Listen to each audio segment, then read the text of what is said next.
يا مساء العسل، وانا دائما ابث لكم العسل. ففي ناس تبغى تصطاد في هذا الجو ويبعثون غير العسل، لكن لن ما بعطيهم فرصه.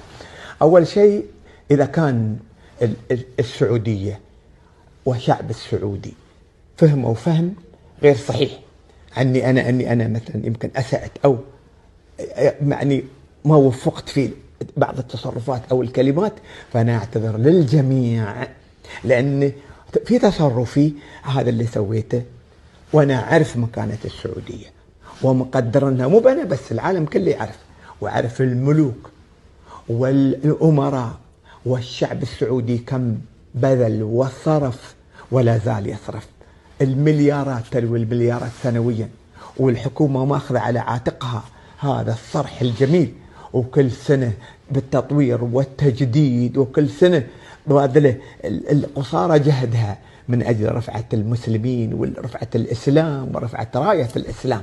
فالشكر والتقدير والحب للملك حفظه الله، ولولي عهده الأمين حفظهم الله، والحكومة الرشيدة، وكل الناس العاملة في هذا المجالات.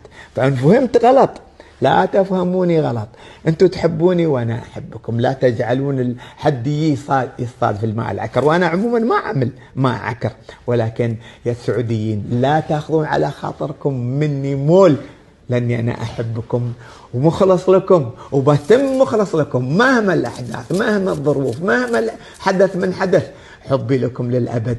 وان كنتم زعلانين على راسي من فوق يا حبايبي يا الغاليين، مع حبي بالخير وعشقه السعودية الكبيرة. شكرا حبايبي.